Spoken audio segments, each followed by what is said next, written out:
സഹോദരരെ, വിശുദ്ധ പൗലോസ്ലീഹ കൊറിന്തോസ്യർക്ക് എഴുതിയ 2-ാം ലേഖനം 1-ാം അധ്യായം 3 മുതൽ 7 വരെയുള്ള തിരുവചനങ്ങൾ.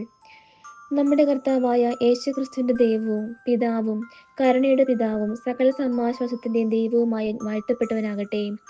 ദൈവം ഞങ്ങൾക്ക് നൽകുന്ന സാന്ത്വനത്താൽ ഓരോ തരത്തിലുള്ള വ്യതകൾ അനുഭവിക്കുന്നവരെ ആശ്വസിപ്പിക്കാൻ ഞങ്ങൾ ശക്തരാകേണ്ടതിനും ഞങ്ങൾ ദൈവത്തിൽ നിന്ന് അനുഭവിക്കുന്ന അതേ ആശ്വാസം തന്നെ അവരും അനുഭവിക്കേണ്ടതിനും അവിടുന്ന് ഞങ്ങളെ എല്ലാ ക്ലേശങ്ങളിലും സമാശ്വസിപ്പിക്കുന്നു.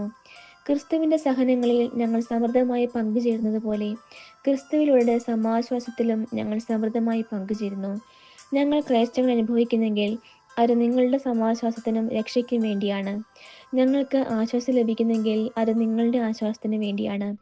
ഞങ്ങൾ സഹിക്കുന്ന പീഡകൾ തന്നെ നിങ്ങളും ക്ഷമയോടെ സഹിക്കുന്നതിന് നിങ്ങൾക്ക് ശക്തി ലഭിക്കുന്നതിന് വേണ്ടിയാണ്. ഞങ്ങൾക്ക് നിങ്ങളിൽ ഉറച്ച പ്രത്യാശയുണ്ട്.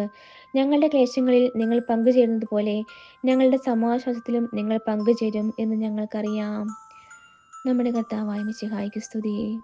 സഹോദരരെ, വിശുദ്ധ മത്തായി എഴുതിയ സുവിശേഷം 11-ാം അധ്യായം 25 മുതൽ 30 വരെയുള്ള തിരുവചനങ്ങൾ. യേശു ഉദ്ഘോഷിച്ചു, സ്വർഗത്തിന്റെയും ഭൂമിയുടെ നാഥനായ പിതാവേ, നീ ഇക്കാര്യങ്ങൾ ബുദ്ധിമാന്മാരിലും വിവേകികളിലും നിന്ന് മറച്ച് ശിശുക്കൾക്ക് വെളിപ്പെടുത്തിയതിനാൽ ഞാൻ നിന്നെ സ്തുതിക്കുന്നു. അതേ പിതാവേ, ഇപ്രകാരമായിരുന്നു നിന്റെ തിരുവുള്ളം. സർവവും എൻ്റെ പിതാവ് എന്നെ ഏൽപ്പിച്ചിരിക്കുന്നു. പിതാവല്ലാതെ മറ്റാരും പുത്രനെ അറിയുന്നില്ല. പുത്രൻ ആർക്ക് വെളിപ്പെടുത്തി കൊടുക്കാൻ മനസ്സാകുന്നുവോ അവനുമല്ലാതെ മറ്റാരും പിതാവിനെയും അറിയുന്നില്ല. അധ്വാനിക്കുന്നവരും ഭാരം വഹിക്കുന്നവരുമായി നിങ്ങളെല്ലാവരും എൻ്റെ അടുക്കൽ വരുവിൻ, ഞാൻ നിങ്ങളെ ആശ്വസിപ്പിക്കാം. ഞാൻ ശാന്തശീലനും വിനീത ഹൃദയനുമാകിയാൽ എൻ്റെ നുകം വഹിക്കുകയും എന്നിൽ നിന്ന് പഠിക്കുകയും ചെയ്യുവിൻ. അപ്പോൾ നിങ്ങൾക്ക് ആശ്വാസം ലഭിക്കും. എന്തെന്നാൽ എൻ്റെ നുകം വഹിക്കാൻ എളുപ്പമുള്ളതും ചുമട് ഭാരം കുറഞ്ഞതുമാണ്. നമ്മുടെ കർത്താവായ മിശിഹായ്ക്ക് സ്തുതി.